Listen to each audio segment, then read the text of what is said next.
Bueno, antes que nada quiero agradecer a Prodian que me haya invitado a hablar de un tema que yo creo que es más que nada curioso. Y si antes hemos oído hablar casi de lo que es la gemología del futuro, vamos a ir hacia el pasado, pero vamos a ver que realmente encaja muy bien y estamos exactamente en la misma línea. Si, normalmente la historia de la gemología nos remite normalmente a los lapidarios medievales en la Edad Media, que son obras en las cuales tenemos relatos sobre gemas, sobre minerales, incluyendo gemas, y que tienen una serie de características. La primera es que normalmente se basan en otras fuentes, muy comúnmente en la historia natural de Plinio el Viejo, y la segunda es que incluyen muchas veces aspectos mágicos o astrológicos. Aquí tenemos, por ejemplo, una ilustración del muy conocido lapidario de Alfonso X el Sabio, en el que tenemos la constelación de Perseo, que es la que rige el diamante, y de donde toma sus cualidades, tanto las reales, físicas, como las más o menos supuestas. Una de las cosas que es llamativa es que, así como en otras ciencias durante la Edad Media existen muchísimas fuentes árabes, parece como que en gemología no las hubieran. Vamos a ver un poquito nada más lo que puede haber de fuentes árabes en la gemología. El muy conocido de Mineralibus de San Alberto Magno, que realmente otra vez es minerales en general, hablando también de gemas, y que está tomado de Avicena. Aquí tenemos una imagen del santo. Entonces, del siglo XI pasamos al XIII. Y la siguiente es lo que llaman el pseudo-Aristóteles, que es una obra que era atribuida a Aristóteles, lo cual le daba autoridad, pero que realmente la fuente original era árabe y que entró por una traducción del siglo XIII. Parece como que en el mundo árabe no hubiera interés por las gemas. Sin embargo, vamos a ver que esto no es así. Dentro de la tradición árabe las gemas son muy importantes. Y voy a poner un ejemplo, que es el libro de la escala de Mahoma, que me gusta mucho porque es una historia que está dentro de la más estricta tradición islámica, del viaje milagroso de Mahoma desde la Meca a Jerusalén y de allí por el cielo y el infierno, y la primera versión en lenguas europeas es una versión en castellano de la Escuela de Traductores de Toledo. Entonces este es un libro que estaba perdido, no se sabía que existía, y fue justamente un arabista de Zaragoza y profesor de Madrid, Miguel Asimi Palacios, el que postuló que existía y que además había influido en la Divina Comedia de Dante. Entonces lo que nos narra pues eso, un viaje por el cielo y por el infierno. Aquí tenemos una ilustración de un texto posterior de lo mismo, donde vemos a los ángeles entregando a los bienaventurados sus presentes. Entonces, ¿qué es lo que nos dice el texto? Rudohan es el guardián del paraíso, que le iba mostrando todo lo que Dios había preparado y había dispuesto a conceder a sus amigos. Y todavía le mostró más cosas. Esto es unas casas que todas ellas eran de oro, rubí, esmeralda, de perlas y de muy diversas clases de piedras preciosas. Todas las piedras eran de una claridad limpísima. O sea que no solamente las gemas son algo importante, es algo de que está en el paraíso, concedido a los bienaventurados, sino que encima incide hasta en la calidad. Casi Rudohan, el primer guardián del paraíso que aparece en este texto, es casi un gemólogo. Bueno, pues este texto, después de que Assim Palacios postulara que existía, apareció una traducción en latín. O sea que sí que exactamente vemos como en la tradición árabe las gemas son muy importantes. En un imperio floreciente era imposible que no existieran y además se estudiaban. Los primeros textos árabes sobre gemas que tenemos, quizá uno es el de Masaullá, que latinizado es Mesú el Viejo, que era un médico del siglo XI que trabajó en Bagdad, en la corte del califa Harun al-Rashid. Entonces escribió un libro, Gemas y sus propiedades. Lo que pasa es que aquí tenemos también propiedades atribuidas de tipo médico. Más importante es Al-Kindi. Al-Kindus era el nombre por el que se llegó a conocer en Europa. También era un médico de Kufa que trabajó en Basora y acabó también en la corte de Harun al-Rashid en Bagdad, y escribió 2 libros sobre gemas y sus propiedades. La pena es que estos tratados se han perdido por completo, no los tenemos, pero los conocemos porque fueron muy citados y porque existe un índice escrito por un librero, el Kitab al-Hifz de Ibn al-Nadim del siglo X, que es algo más que un índice porque recoge la bibliografía comentada. Así que tenemos datos de estos dos. Por mencionar un tercero, Races, El secreto de los secretos, que es también sobre minerales en general, no es específico sobre gemas, y que fue difundido en Europa en el siglo XIII. Pero quizás el caso más interesante que tenemos es el de Al-Biruni. Yo creo que merece la pena que le dediquemos un poquito de tiempo a su vida y a su obra. Abu Rayhan Muhammad ibn Ahmad Al-Biruni corresponde al siglo X al XI. Entonces, su vida se desarrolla en esta región, ya que nace en Kaz, en Khoresan, que hoy día sería la región de Kalakas-Paskaya, en el actual Uzbekistán. Era de origen humilde, pero trabajó gracias a la protección de la familia reinante, hasta que tuvo que huir a Persia cuando esa familia reinante fue derrocada. Entonces huyó a Gurgan y allí estuvo trabajando sin mecenazgo, y así que enseguida volvió en cuanto pudo, y cerca de Kaz estuvo en una especie como de academia, una reunión de sabios en la cual estaba también Avicena, que era de Bukhara. Pero no le duró mucho porque a principios del siglo XI ya el sultán de Gazna invadió y se anexionó toda esa zona. Entonces se lo llevó deportado, como tantos otros, a Gazna, cerca de Kabul. Con el tiempo llegó a conseguir también el favor de este sultán, que lo anexionó a su séquito y se lo llevó en las múltiples expediciones militares que realizó por el norte de la India, por el norte de Pakistán, de tipo militar, y para anexionarse estas zonas. Eso es interesante porque todos sabemos que estas zonas son muy importantes en la producción de gemas de la época. En cuanto a su obra es inmensa, se calculan unos 150 libros, de los que nos quedan unos 29, sobre temas muy diversos. Astronomía y geodesia serían los más importantes, pero lo importante sobre todo es que realiza experimentos. Esta es una de las grandes diferencias que tiene con otros autores. Su obra fue muy difundida en el mundo árabe, aquí lo tenemos enseñando geografía, pero desgraciadamente no llegó a Europa. Las primeras referencias que tenemos de Al-Biruni en Europa, en un idioma de nuestro ámbito, son las traducciones al ruso de mediados del siglo XX. Lo que pasa es que en la Unión Soviética, en esa época, se intentó reivindicar su figura, y aquí tenemos sellos conmemorativos del milenario de su nacimiento, tanto de la Unión Soviética como de Afganistán o de Pakistán. Lo que más nos interesa es su tratado sobre gemas, este que tenemos aquí, que se suele traducir como el tratado de las gemas y cómo reconocerlas. Esta sería una versión moderna. Y en el índice nos vamos a encontrar tres partes. Una es introducción, una grande sobre el primer discurso sobre las gemas, donde aparecen descritas las distintas gemas,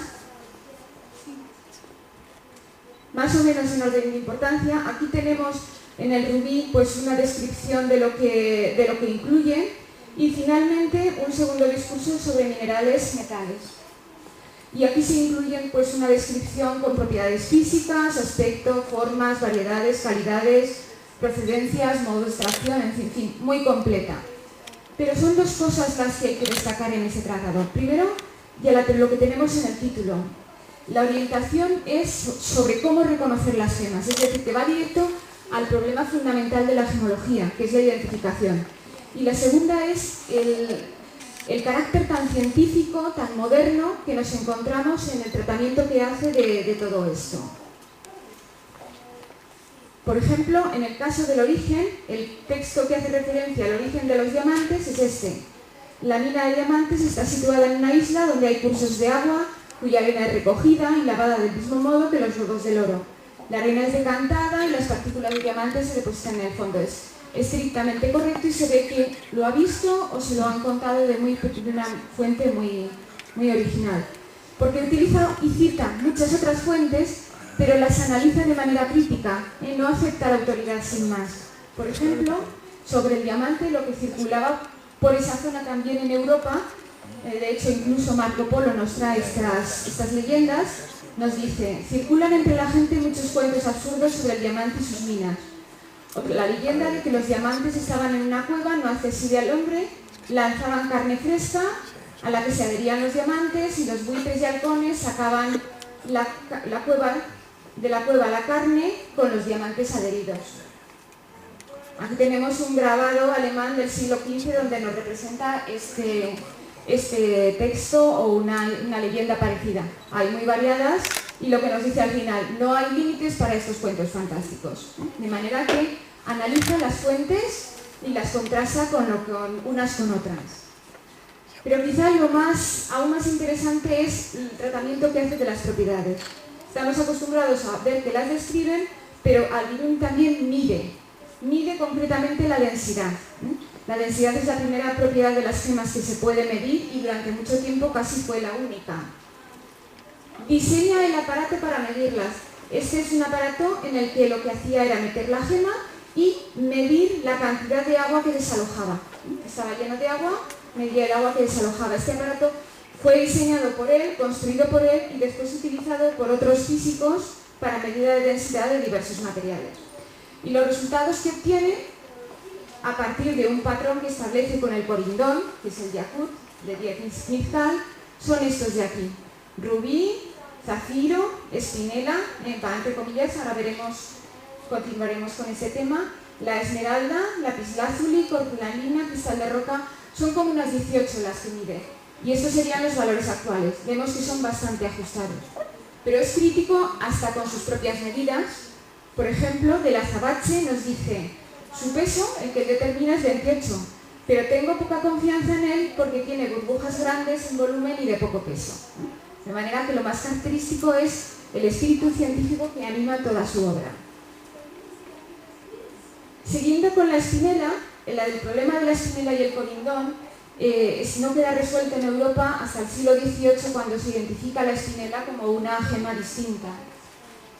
Sin embargo, en la literatura científica árabe, precisamente gracias a estas medidas que hemos visto, aparece claramente diferenciada, al menos en algunos textos, con el nombre de Balhash o también con la referencia a Badakhshan, que es una región donde se sacaban estas espinelas.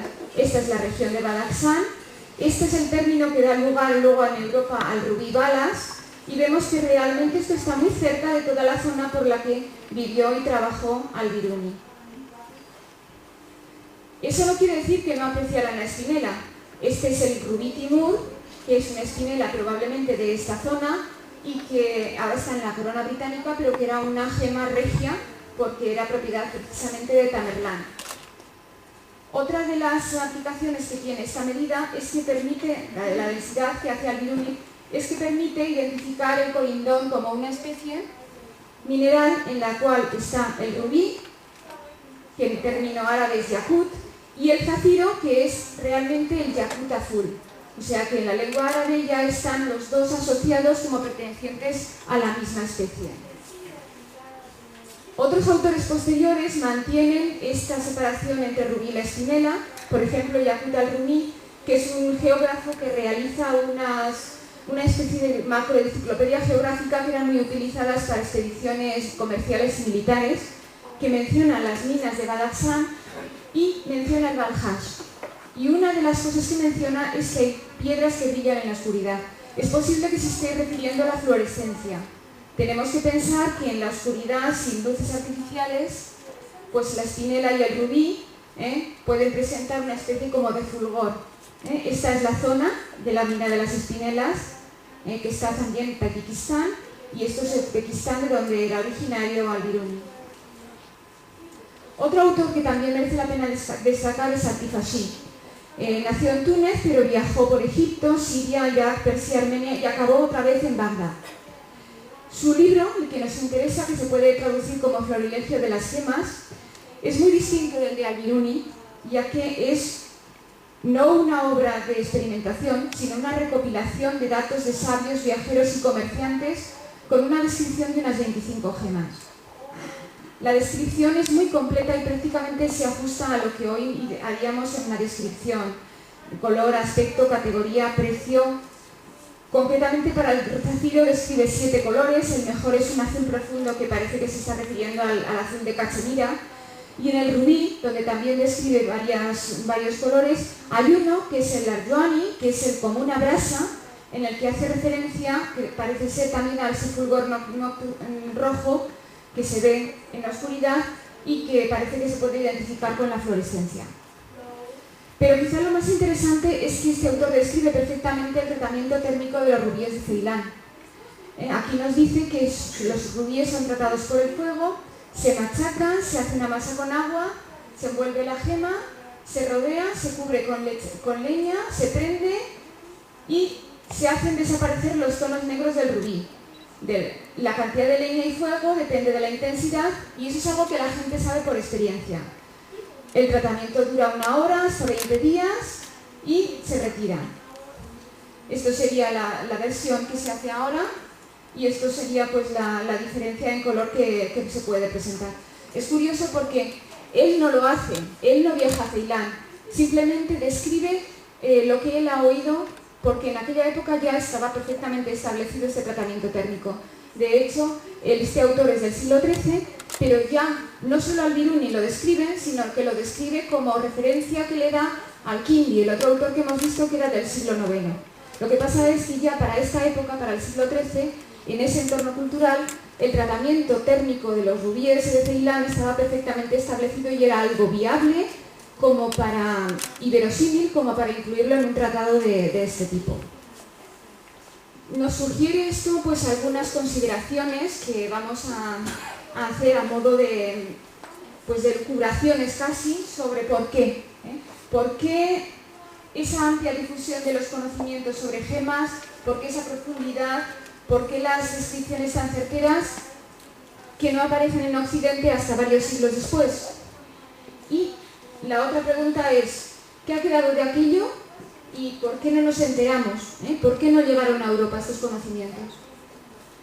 Bueno, pues en la primera pregunta podemos pensar en lo que era la expansión geográfica del mundo islámico con la arabización lingüística que conlleva por la India, es decir, por las zonas de producción, comercio y labrado de gemas.